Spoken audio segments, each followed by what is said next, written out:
Welcome to the Road Book Club.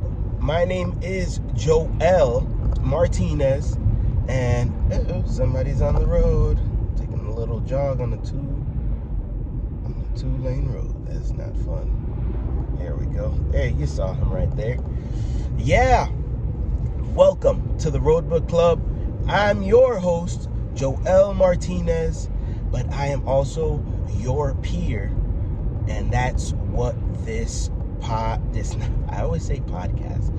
channel is about. It's about taking this journey of personal development, and as I'm on the road, I'm sharing these insights. I talked about it a little bit yesterday at the top of the episode,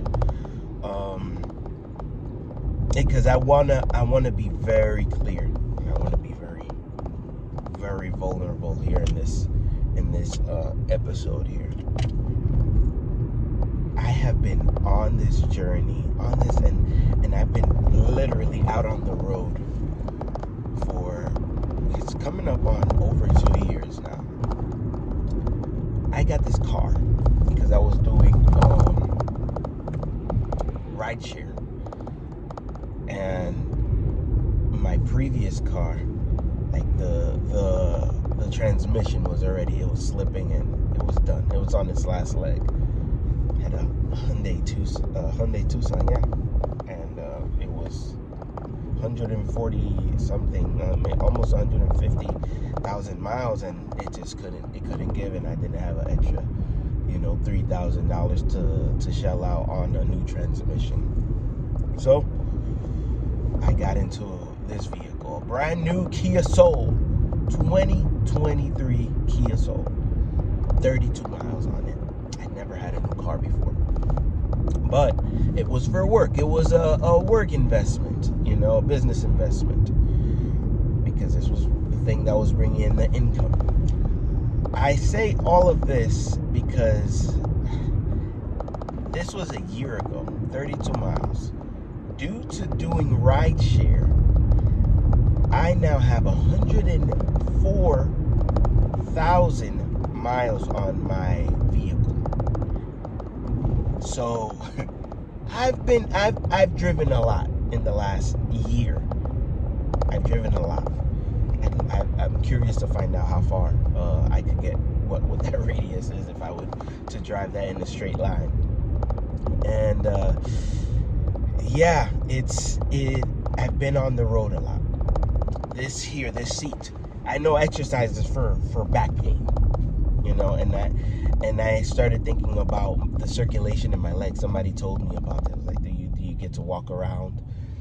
Because it's hours sitting down. That's 10 to 12 hours.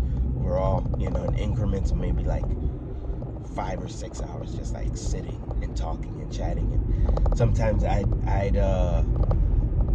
take somebody to the airport, and I'd get up to, help them with the bags, and they're like, no, please stay. I'm like, no, I need to get up. I literally need to get up, please. It's the only time that I get up. Either that or going to the bathroom. So I was out there on the road a lot, and that's the thing that got me talking. I love talking with people. I love meeting people, seeing where they are, if they're gonna go, to work, or they're coming from doing a conference. Oh gosh, as I'm saying these things, like people are popping up in my head in conversations that I had with them, and that's part of what I wanted to share here on this channel. And while I was out there, when people are not in my vehicle, I was like, I can't just let this time pass. The time will inevitably pass, but what am I going to do in the interim? I can't just listen to music. I can't just, I love music. I'm a musician and a singer-songwriter as well, outside of all of this. And I just needed something else. So that development aspect is something that I'm very passionate about. So I remember one time I was taking this like VP, found out he was a VP after he gave me his LinkedIn, and he said that he was in town to do a conference. And he told me about how he manages and how his trajectory to get to that point. He wasn't actually, wow, full circle. He was a key person of influence in his industry. It didn't start off like that. It was step by step. He had a background in one thing, and then he went into finance, and that background that he had in the other arena triggered, like he studied up in the area of fraud, and then ended up being a point person between technology and finance, and he was kind of like the liaison to be able to communicate between the people who are doing the finance in fintech, financial technology, and the people who are doing the technology part of fintech. And he's the one who bridges the gap and communicates between both of them, because he knows both of the languages and both of the terms, and he knows how to communicate these plans. Very interesting to see when that does happen. And he said, like, he was like, I don't know how I got here, but I knew I became that person. I became the go-to person, and now I'm here, in Charlotte, doing a conference, helping people become a little bit more aware of their finance. This is not a financial advice that I'm giving at all. This person, he was like, yeah, I use my credit cards for everything, for two reasons. Obviously, because it's backed. So if something happens, I know that the money is going to be covered. It's insured. If there's, with all the digital fraud that happens out there, I know that I'm not spending my own money. So I'll put it on the card, then I'll pay it off later. So I have my own reservations with that method, but he's a person who's already in that field, and he knows how to navigate that. So that's one conversation. And then another really cool person who was a conference speaker. So I drove this person to Cary, North Carolina. That's 2.5 hours away from where I live. And I already have this rule about taking long trips, because I've done my fair share of trips while doing Uber and Lyft. And one thing is that it's to me, it's not worth it to take those long trips, because they'll take me far away from where I live, and then I have to drive back by myself. So it's a one-way trip, and I'm only getting paid for the trip going that way, unless the person is kind enough to tip a little bit more to compensate to pick up the slack for the gas and all of this stuff. And even so, it's kind of like at a huge disadvantage. But that's the main idea of why I don't take those trips. So I have this number. I say, if it's anywhere above an hour, I don't even want it, because at least within an hour radius of where I am, I know that I'll be near something that I know within half an hour. So anything above an hour, then I'm like, all right, now I gotta drive 40 minutes before I get to some place that I know. So in this case, I had already done my work day, and I was about halfway through my work day, and it was already late enough that I was like, it's either I'm gonna work late or I'm gonna not make my goal. So I get this trip, and it was going to Cary, North Carolina, and it was basically the other half of my day that I was gonna be making in that trip alone. So I was like, in 2 hours, all right, not bad, all right. So I took the trip, and we're driving. I pick him up. He's leaving this the Bohemian Hotel. It's like nice, beautiful hotel. Like there's I don't know, Maseratis or Porsches or whatever parked outside. And he's coming into the car, and he tells me, like, hey, he's very, very enthusiastic, you know. He's like, hey, how are you? You know, yeah, I'm heading home. Thank you for taking this trip. Sorry for taking you out so far, but you know, it's you know, I'll make sure that you're compensated well. And then we're driving, and as I'm getting to know this person, turns out, you know, like this is on the heel of, you know, AI becoming public. So for those of you who don't know, my wife works in that industry, and it's I'm very passionate, very interested, very curious about AI and the utility of it as a tool. I utilize it. I utilize it whenever I can, to kind of like increase productivity and get work done a lot quicker. You know, you share your ideas and then you expand on it. You fine tune it through AI, and then you tweak it if it's not right. So we start having conversations. This guy, as it turns out, he was the speaker, one of the speakers chosen to come to Charlotte to speak to all these people in finance. And he was a data scientist, one of like 2 who were invited. Everybody else was like a VP in that conference. And he was the one who was bringing the data. He was talking about AI and ethics and what does it mean and pronouns and what does, you know. It was super interesting to hear that there's other conversations that mainstream they don't even talk about, but people who are in that field, they are thinking about these things, but we don't get exposure unless we do our research, and we're the ones who are looking for the information ourselves. So that was a 2.5-hour conversation. He broke down AI models to me in super basic terms so that I could understand. It was a really great conversation. And meeting people like this, it just invigorates me.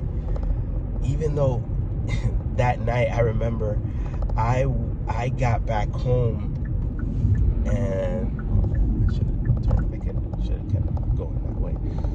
I got back home at around 3 o'clock in the morning, because the other side of that long trip is like I gotta come back. So it's not just a 2-hour trip and getting paid that amount of money. It's a 5-hour trip, you know, because I gotta come back. So yeah, I was exhausted, but the conversation was the valuable thing to me. We talked about a plethora of things, really, and all of this stuff is these are the benefits of being in front of people and having conversations with people who have so many different walks of life. I find this super interesting because he was a key person of influence in his industry.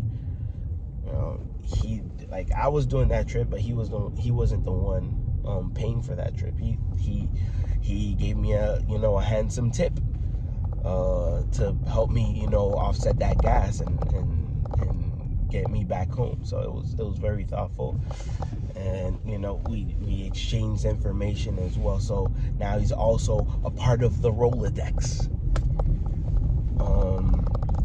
that in the case in the future that I need to reach out to if I have any inquiries about data science, I know that I could call on somebody to give me that information. I have other people too that I know I could call on too, but it's that connectivity.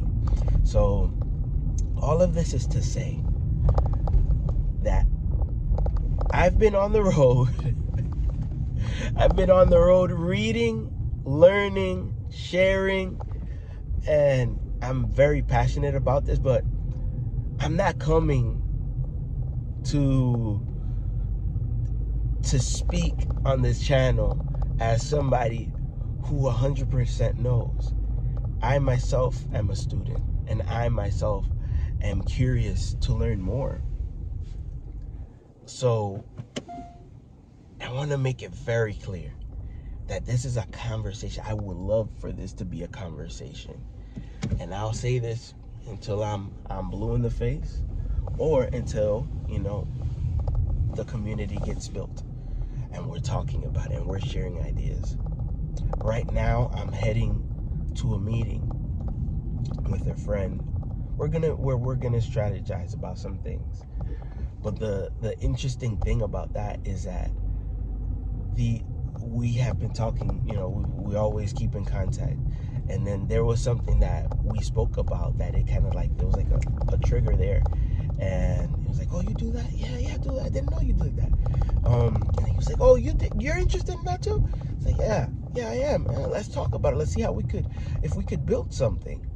But if we don't dig through the conversation and work through the weeds and have vulnerable conversations, we won't get to that place where we find this eureka moment, you know.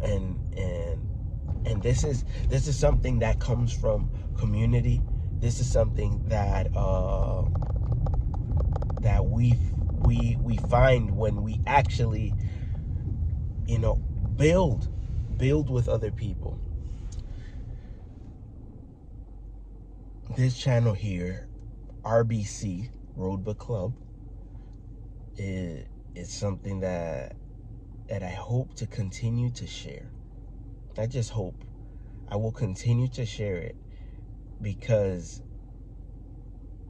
first of all, and I told this to you guys early on, it's an attempt to develop my communication skills, whether I'm sitting here or I'm sitting with one-on-one with somebody, or I'm sitting with a group of people,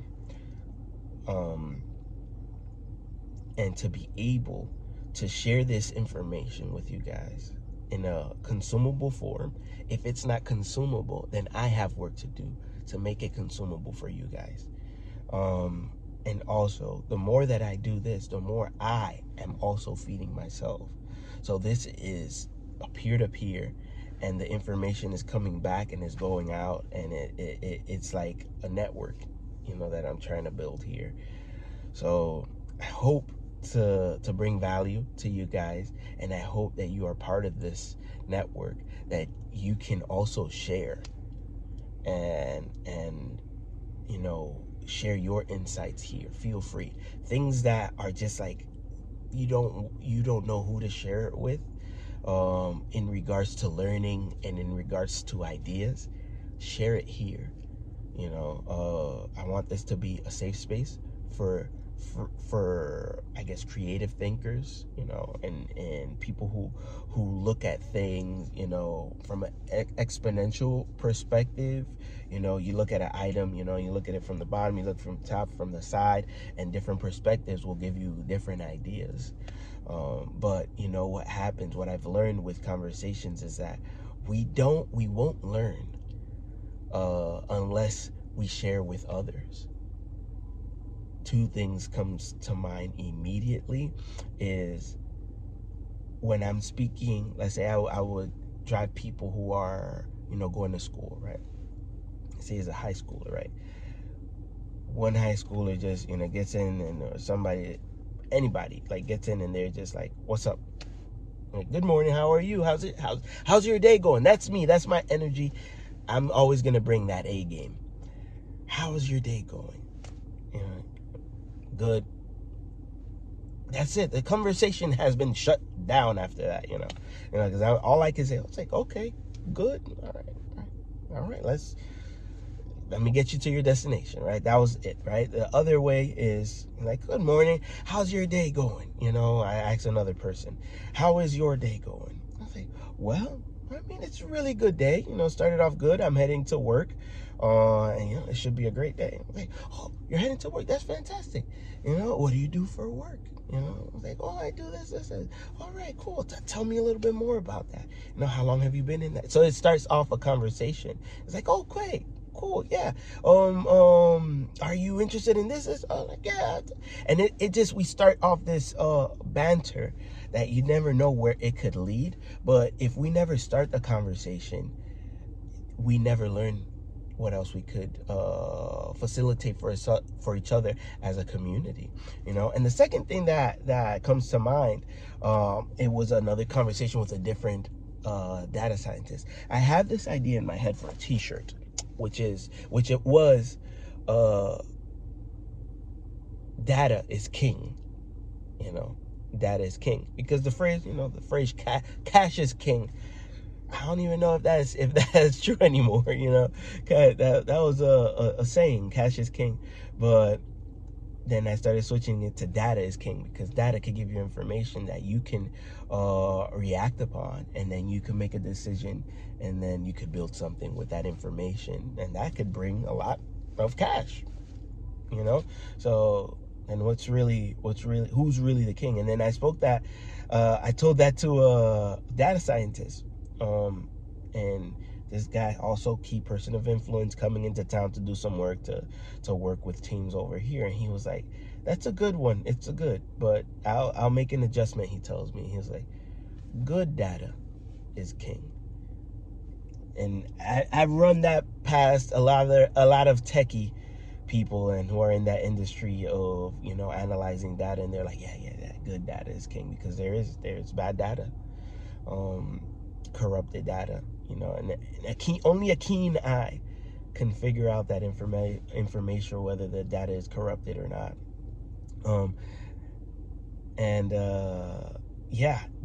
Those are the two things that I will say.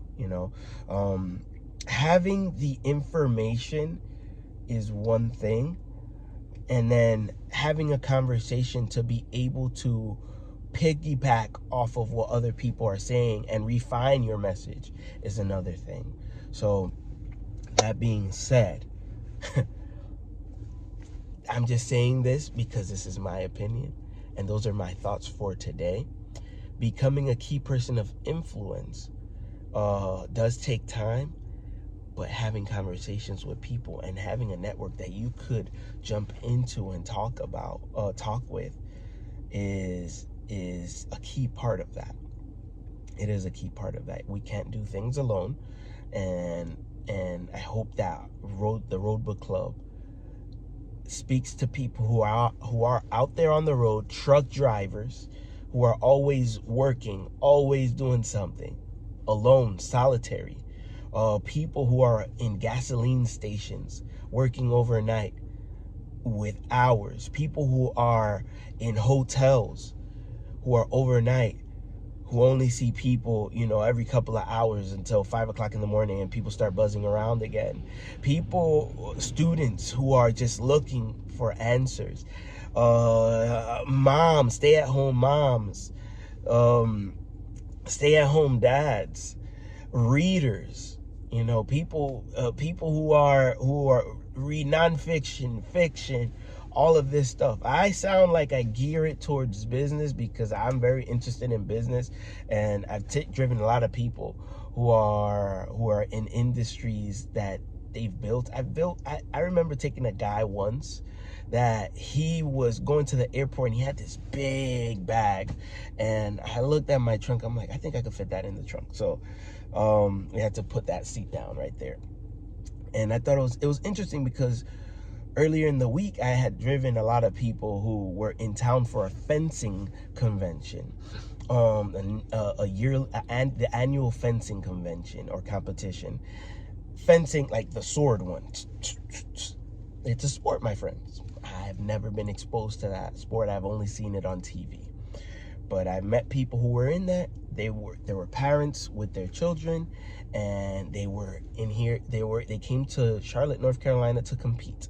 So I drove a couple people to the airport about that, and then next week somebody else. And this guy, he wasn't a person, but he did have like that long bag. And I was like, interesting.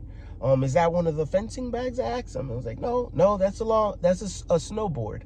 And I was like, that's curious. It's I think it was like October, and it was like the middle of the day. I picked them up from this massive house, beautiful house, and I'm like, you're in the middle of the day about to take a flight to the mountains. I think it was like he was going to Denver, Colorado, or something like that. And it's like, okay, cool.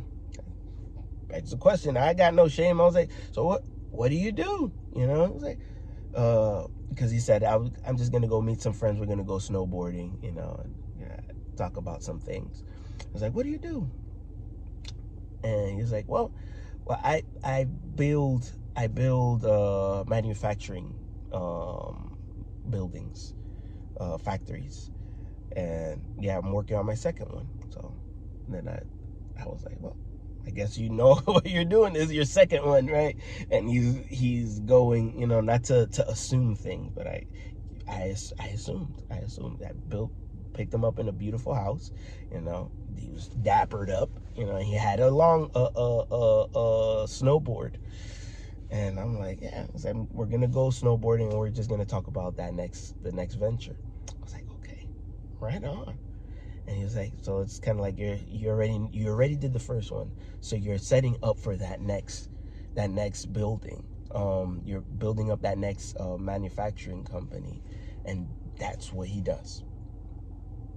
It looked from the outside to me, I was like, it looks like a nice deal, but I imagine that he was a key person of influence in his arena, and he knows how to build these things, and he knows how to structure them. He's done it before. He might have had some guidance, I don't know, that's speculation, but he already is working on his second one, right? So to me, it tells me, like, once you build something, you know how to build it the first time. Let's build it another time. The second time, you are going to fine-tune that process and be able to get to that goal a lot quicker than the first time. So oh man, I've said a lot. This is the longest episode so far, and thank you so much for your time if you made it this far.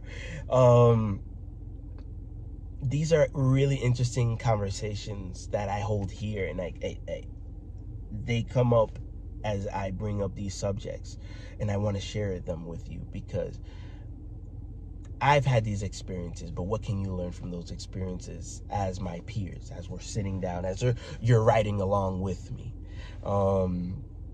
And I share this not as a student that I'm also learning. I'm also looking for things. I can hear a story, you know, 1,000 times, and yeah, maybe 998 times it's gonna sound the same, but sometimes a word will trigger an idea, or a thought will trigger another idea, and I'm like, I didn't think about that, or I needed that reminder in this part of life where now it's going to take me to that next level. So that's what these books mean to me. That's what this episode is.